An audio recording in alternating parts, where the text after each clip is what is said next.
Before I start this video, I'm going to say that I do enjoy Sargon of Akkad's content. His channel is one of the ones that got me interested in internet politics. Sargon of Akkad came onto the scene in 2014 during the Gamergate scandal and was one of the first prominent anti-SJW YouTube channels, in response to what he perceived as a spread of the far left throughout society. Sargon considers himself a classical liberal. This video is in response to one of the common talking points Sargon and like-minded channels use. That's the perception of the 1990s. Sargon has said that SJWs weren't present in the 90s and that if we went back to the secular liberalism of the 90s, all these social problems they're causing would go away. The perception of the 90s by many classical liberals is one of stability. Communism had just collapsed and democracy and free markets seemed strong. In 1992, Francis Fukuyama argued that Western liberal democracy had reached its final socio-cultural form, and that all conflicts and poverty would die as the world adopted this model. Fukuyama declared this the end of history. Since then, we've seen the rise of radical Islam, the war on terror, the wars in the Middle East, the global financial crisis, the rise of the far left to cultural dominance in the West, and the right-wing response. So what happened? Sargon often talks about social justice warriors in universities. Here's a video of Peter Thiel pointing out many of the same problems Sargon does. The same, I think, is true of diversity. This is another one of these incredibly misleading, euphemistic terms. It does not, to put it charitably, have much to do with a diversity of ideas. You do not have real diversity on a college campus when you have a campus full of people who look different but think alike. The multicultural educator at Stanford University liked to go around saying, I started looking for racism everywhere, and I started finding racism everywhere. And indeed he did. If you start looking for anything everywhere, you will start finding it everywhere. If you are a feminist, and if you believe that everything that is longer than it is wide is a symbol of male oppression, then you will start finding sexism everywhere. The Black Student Union at Stanford for a number of years maintained something called a blacklist of students that were insufficiently black, of black students who were insufficiently black, which meant that they did not have the ideological views that multiculturalism claims all blacks must hold. Multiculturalism does not have to do with biology, it has to do with ideology. And the ideology across the board is this far left ideology. But I will suggest that the scope of the problem is primarily a problem of the left. And this is simply numerically the case. If you look at the breakdown of people who are teaching in higher education, most of them are liberal, most of them are on the far left end of the political spectrum. Again, Stanford's very representative in this regard. In the humanities departments, by political party affiliation, you had about 80% plus Democrats, 10% independents, and fewer than 10% Republicans. And that understates the ideological bias because the Republicans tend to be middle-of-the-road Republicans. The Democrats tend to be very far to the left of the Democratic Party. Did you notice something about that video? The date at the top of the screen? That's right, Peter Thiel was saying the same things Sargon is saying today back in 1996. There's a misconception among classical liberals such as Sargon that SJWs are a recent phenomenon. They seem to think that this problem originated in 2014 with Gamergate. In reality, SJWs have roots that extend back even further than the 90s. I've heard Sargon say, could you imagine anyone saying we need to abolish whiteness in the 90s? Or something to that effect? Actually, yes, I can imagine someone saying that in the 90s, only it would have happened in academia, not in the media. Now the people that were taught this in the universities in the 90s have graduated. They now work as the editors of BuzzFeed or Huffington Post, or they're in the HR department of some corporation, or they work in the government, or they're back teaching the new crop of students an even more radical version of the same ideology. In fact, the far left's domination of academia dates way further back than the 1990s. Noam Chomsky, for example, one of the founders of the social justice ideology, has been active in academia since the 1950s. Academic Frederick Jameson, a self-proclaimed Marxist, received his doctorate from Yale in 1961 and is currently the director of the Center for Critical Theory at Duke University. Yeah, that's a thing apparently. The concept of white privilege was invented by Theodore Allen, another Marxist, in the 1960s.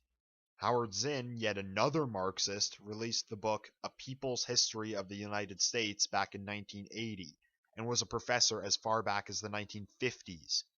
I could go on and on about the endless list of Marxist academics who have been influencing progressive politics for decades. Just look at all the radical feminist academics.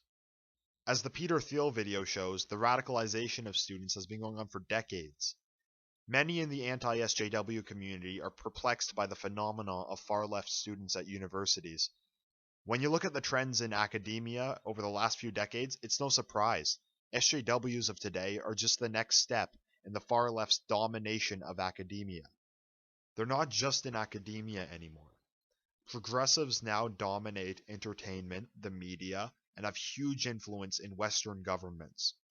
If you watch my video on what is a social justice warrior, I explain how much institutional power progressives have and just how much money they have behind them. This didn't happen overnight. In the 1990s, the progressives were on the ascension.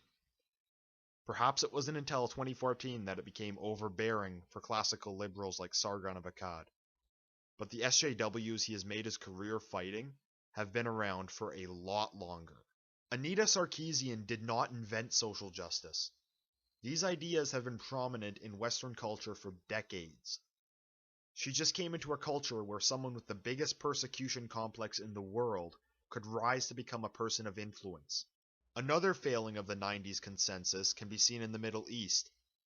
The idea in the 90s was that globalization would spread and that free markets would be expanded, and people would let go of their illiberal cultural practices and adopt Western secular liberal democracy. Islam has proven that this is not the case. Attempted democracies in Iraq and Afghanistan have failed. Wealthy Arab Gulf states, such as Saudi Arabia or Qatar, have not liberalized.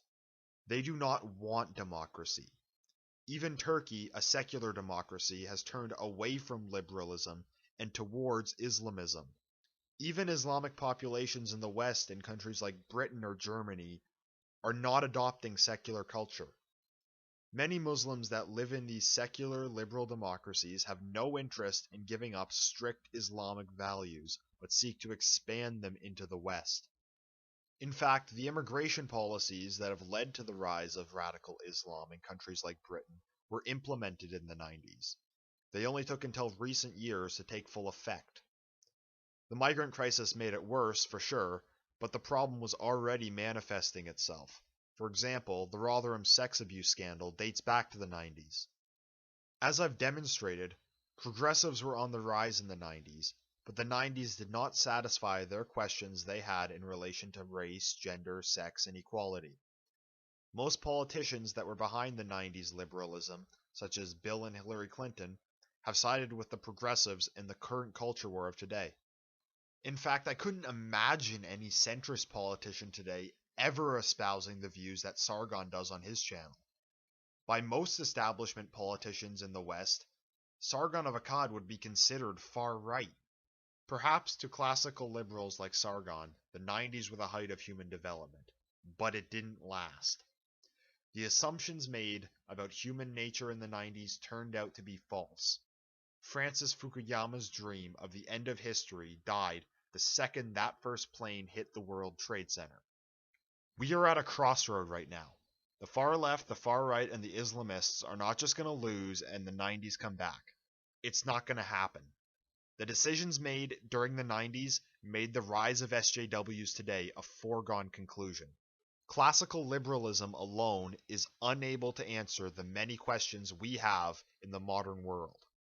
It is unable to address people's desire for society to function in a certain way and their longing for a meaning to it all. So what do we do in response to the progressives' increasing dominance of culture? We need to launch a counterculture. The progressives were not content with a classically liberal society. They weren't satisfied by the 90s. They want a society that reflects their ideal of social justice. I consider myself a traditionalist. I don't consider myself alt-right and I'm opposed to racialism, but I am very much in support of a new dissident right-wing movement. If we actually want to stop the SJWs from taking over Western civilization, we need to become a movement. Meaning we can't just put things back together the way they were in the 90s, or any decade for that matter. In the 90s, the progressives were just on the rise to where they are today. We need to change the direction of Western civilization. Classical liberalism alone won't do it for us. We want a West that believes in itself, where nations are not only defined by their borders and government, but by their culture and heritage, where a man can look at himself in the mirror and see something amazing, that he feels like he's part of something much bigger than himself, that he can be part of a history that will persist long after his death. We want a civilization of virtue, not one that celebrates victimhood, but one that celebrates righteousness. Not one where truth is relative, but one where there is a clear moral good to strive for.